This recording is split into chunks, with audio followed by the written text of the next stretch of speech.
Okay, so with solution focus,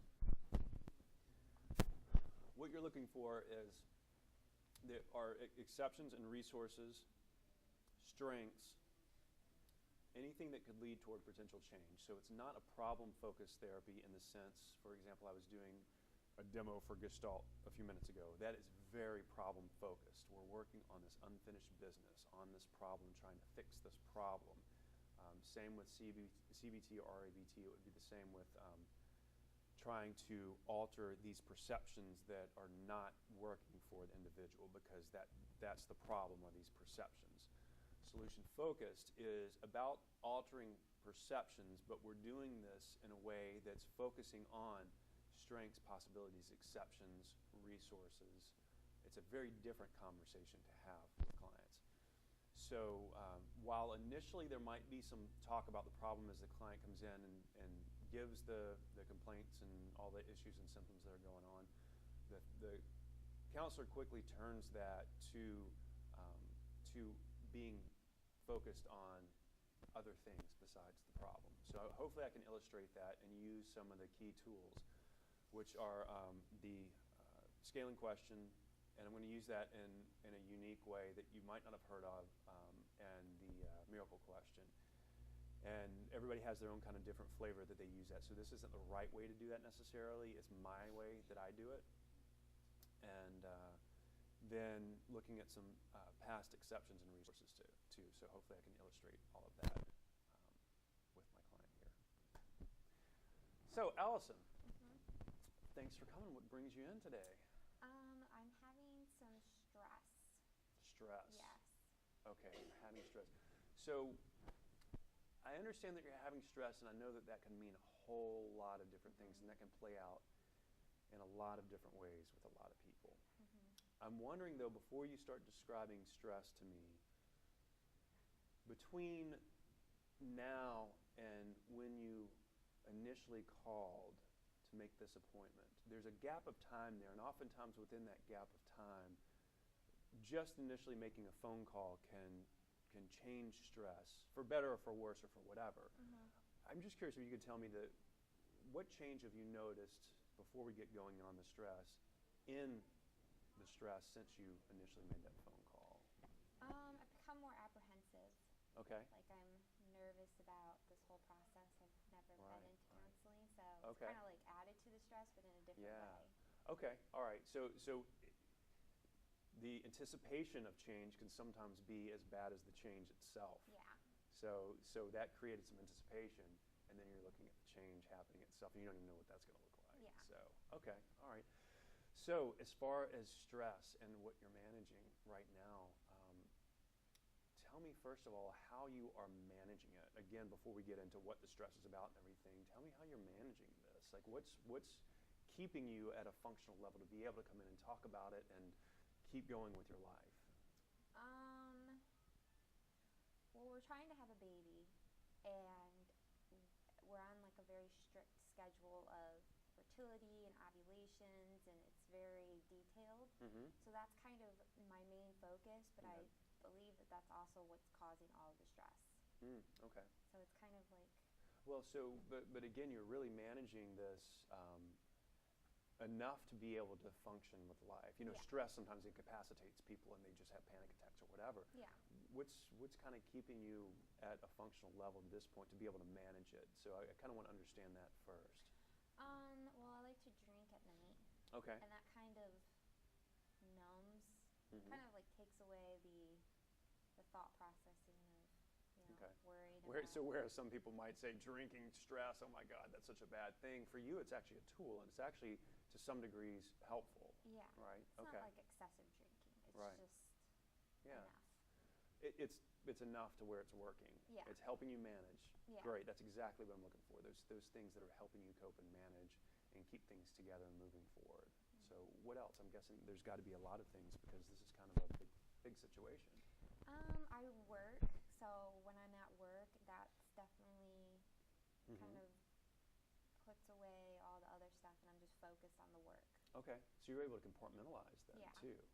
That's not an easy thing to do, compartmentalizing. No, I mean, I guess I didn't really pay attention to notice that. Yeah. stress. Compartmentalizing is not an easy thing because stress can bleed into everything and every thought. But so when you're at work, you're kind of like able to, okay, I'm working, leave me alone. Yeah. Okay. That's pretty impressive that you're able to do that. What helps you be able to do that? Do you drink at work? Maybe that's kind of your tool. That's a great combination. No, I think I just like with the ovulating and the medications and stuff. We can't really do that while I'm working. So while I'm at work, it's not an issue because it can't be an issue. Right. And it's also not in front of you. All that stuff. Yeah. And it's kind of an outlet to just focus on something else other than my husband and our marriage and our baby problems. Yeah. So it allows you to enter into kind of another world that doesn't have all the issues or all the problems there. So, yeah, okay. So what else before I move on? So there's the drinking helps, the going to work and kind of throwing yourself into that, compartmentalizing works. What else are you good at that's keeping this thing manageable and not going absolutely out of control? I like to sleep. Okay. Sleep a lot. Okay. Like I'm a good 10 hours a night sleep. Really? Wow. Yeah. That's really interesting. There's something I've to it. always been like that, so I don't think it's like. But depression. stressed people aren't necessarily good sleepers, though. It takes me a while to fall asleep. Like it'll take me like 2 to 3 hours, but once I'm asleep, it's there, done. I'm done. Great. Okay. Wow. Okay. So. Good. Yeah. What else? Anything else? No, I think that's okay. about it. Yeah. All right. So I'm curious. So there's this weird concept of this kind of this magic wand sort of theory that I like to tell clients if I can give them this magic wand. Did you ever watch Harry Potter? Maybe something like that. I don't know. Yeah. So Dumbledore, of course. I mean, it's my favorite. Okay, so I would give you the magic Harry Potter wand, and you can kind of wave this over your situation and create sort of this magic moment, magic spell to where everything kind of fell into place. And so pretend for a moment that you're able to wave the Harry Potter wand and everything kind of fell into place and you sort of stepped all of a sudden into this world where everything was kind of right. Same person, same situation and everything. What would be the first thing that you would notice? I would be pregnant. You would be pregnant? Yes. Okay. All right. What else would you notice? My relationship with my husband would be better. We'd not be arguing or obsessing. Right. Okay. I'd be more relaxed. Be less uptight and I guess angry. Right. Great. Okay. Keep going. You're doing great. That's a lot of good stuff. I think I'd be happier. Be kind of more open to enjoying life instead of just being stressed out by everything.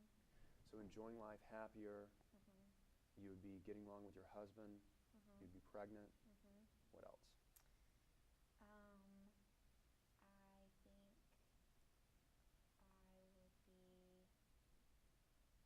I don't know. All right, let's stick with those for now. Okay. That's a great list. That's a great list right there. If you could even have a couple of those elements in your life right now, I would guess that it would make a difference. Yes. Yeah. So with this magic world that you've created and stepped into, so your husband's there too. What would he be noticing? Probably that I'm not yelling at him. Okay. Or So not yelling at him, you would be doing what instead of yelling at him? Probably laughing or talking, having a conversation that doesn't revolve around, the negative sides of things. Okay, so laughing, talking, having conversations, not around the negative side of things would be conversations about like what sorts of things? Probably like future, like what we're doing on the weekends or what we're having for dinner. Like everything now seems like it's just a fight. Right. Where before we were trying to have a baby, it was more relaxed and happier and more focused on like what movie we should go see. So out of that list that you gave me a minute ago, be happier, enjoying life more, you'd be getting along with your husband, you'd be pregnant. Um, which one of those on the list, if you had to pick one to be the first part of this magical spell to show up, what would it be? I'd want to say pregnant. I Mm-hmm. think that's because we're not, and that's kind of what we've been obsessing over. Right. That might lead to the other things. Mm-hmm. But then Right. maybe if I had a better relationship with my husband and not so stressed, I would get pregnant. So Right. I'm not really sure. So one of those two, Yeah. probably. Yeah. Yeah. So can we pick the relationship with your husband for a minute, just to Yeah. kind of roll with that and see where that goes? Yeah. So a better relationship with your husband in this magical world. Mhm. You named a little bit about what that looks like. Tell me a little bit more about what is a better relationship with your husband. You said better communication, talking about things that are lighter, that are like, I don't know, and doing what sorts of things, talking about what sorts of things, feeling what sorts of ways around each other. Like, help me really fill in and understand. I think we would just be. It would be easier to be in each other's presence. Like we'd be more relaxed with each other. Have you felt that before with him? Yeah. Or has it like, always been this crazy intense thing? No, we were very relaxed and low key, Really? and then when we decided we wanted to have a baby, and then like 6 months later, Well, it so got so crazy. relaxed and low key Mhm. was the theme of the relationship for the Yeah. most part. Very like. What kept it relaxed and low key? What was it? What were the magic ingredients there? We were kind of. We did lots of things together. We talked a lot about our future and goals, and Mm-hmm. we planned vacations and trips and things to Right. look forward to. Mm-hmm. We just kind of were able to just be with each other, just watch TV and laugh and Right. just be relaxed. So I'm curious, coming back to the present, Mhm. you guys have this great history of a good relationship. Something happened, then now there's this desire for better, but there's this thing in the way. But with where you're at now, Mhm. um, let me ask this. So let's say on a scale of 1 to 10, 1 being like you're headed to divorce court, 10 being it's like you just got engaged, or it's your wedding day, or it's like the best things have ever been. Mhm. Like right now, where would you say the relationship is? Probably like a 6. A 6? Yeah. Okay. Not terrible, but. Right. Not a 7 or an 8 necessarily. Yeah. Okay. But at the same time, at a 6, I'm curious, what's happening now that's keeping it from being a 5.5 or a 4, a little bit lower down on the scale? What's keeping it up there at that 6? I think because my husband loves me so much and he's so tolerable, which kind of like, because I know that I'm being like, very, I don't know, different and Okay. aggressive and crazed, Uh-huh. and I know that he's trying to be patient and Wow, so he understanding. really is patient and understanding. Yeah, then. like he's very supportive, and he kind of just takes it. Right. So. Huh. So that's keeping it up there at a 6. Yeah. Yeah. What else is keeping it? Like it could easily be a 5.5. It could easily be a 5 or a 4. What else is keeping it up there? That's a lot to keep it up there. Yeah. What else is underneath that that's strengthening all this? I think his desire to still want a family. Like we still have the same goals. Mm-hmm. We're still talking about the same things, so Right. we're on the same page still. Yeah. So you're on the same page still. Yeah. So there's a lot there. Yeah. Wow. There's a lot there. Mhm. You guys have a history of a good, strong relationship. Mhm. This stuff got in the way. It's still a good, strong relationship. It doesn't feel great. Yeah. So there's a lot of potential, it sounds like, for it to get back on track and feel even better. Yeah. So let's enter back into Magic Land, okay? Okay. Because we love Harry Potter so much. We So. do. Okay, so on the scale of 1 to 10, we're in Magic Land with your relationship. Mhm. Where would you say the relationship is there? You're enjoying each other more. You're you're having better conversations, you're laughing more, he's seeing you as being easier to be around, not, and just thinking about better things. Probably like a 9. So a 9, okay, Yeah. wow, all right, great. So the gap between 6 and 9 cannot be that far, but sometimes it can be as much as feel like 1 in a million. It can feel huge, but sometimes it could also feel really small. I'm not sure where it feels for you right now, but I'm wondering with where you are right now and what your sense is in terms of from the 6, not even to the 9, to a 6.2. If things were to move up the scale just ever so slightly once you leave here, what would be different to move it up the scale? What would have to happen for it to be a 6.2? I think it would help if my husband talked to me more about his emotions, because I'm very emotional and I tend to like overpower the relationship, and it's always been about my emotions, and I'll try to get him to talk about his, and I think he feels like there's enough emotions for both of us. Okay, to so handle. to balance that out would be important. Okay. Kind of, To me, that sounds like that would be trying to bump up to like a 7, 7.5. I want you to think much smaller. Okay. Like think small, like 6.2. You're at a 6. Yeah. So just going up to a 6.2. What would just a breath of fresh air in the relationship look like, feel like? What would need to happen? I guess just for him to, I don't know, do something, say something nice. Okay. Like compliment me, I don't know, make dinner. Okay. Something. Yeah. So that would be helpful for sure. Yeah. At the same time, unfortunately, he's not here. Yeah, I know. And what I've liked hearing you say is that I want things to be better. Things could be better at the same time. I'm a part of things not being better. Yeah. So I'd like to work on him some too and get him in on this, somehow. For you today, I'm wondering what could be bumping things up just the smallest bit on the scale that would affect both of you in a positive way, that would maybe not even be noticeable to him, but just feel different for both of you. I think probably we used to be really affectionate, so maybe if I was more affectionate. What might that do? I think he would kind of maybe allow that to like open up, for him to open up a little more and not be so guarded around me. Okay, so if you had to step into his body Yeah. and you were there in the house or he was there in the house and it was you. Yeah. Just stay with me here. Okay. More Harry Potter magic here. And so here Allison is, she comes in and he's expecting the same thing, and you're just slightly more affectionate or attentive in some way. What do you think that would be like for him? Probably be surprised.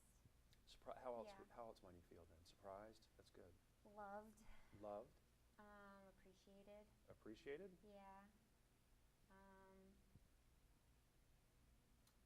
Stop there, that's enough. Okay. Surprised, loved, and appreciated, Okay. man. Yeah. That's a lot. Yeah. From the smallest effort, you could get surprised, loved, and appreciated. Yeah. I wonder what you would get back from that. Probably the same, because I think he takes his cues from me. So Okay. Interesting. hopefully he would reciprocate. So I'm not going to hold you to it, but I'd like you to consider the smallest action, maybe even a smaller action than that, Okay. even. And just be an observer this week of effects that small actions like that can have, even just that one. Don't even do anything else. Okay. And just kind of sit back and notice and watch. And then we can come back and process some more of this stuff next week. Does that make sense, first of all? Is that something that sounds like it'd be a fit for you to try? Be easy, safe enough, not too big of a risk? No, Yeah. I think I can kiss my husband. Okay. Maybe it's a struggle. Good. Well, there have been some barriers there, and now this is pushing yourself a Yeah. little bit. I'm glad to hear you're willing to do that. So, awesome. Come back. We'll do it again next week. No problem. I like Harry Potter. All right. Great. Yeah. We'll watch all 500 100 of them. No, I watched it last night, the first one. Did you? Yes. Funny that I would bring that up. I know.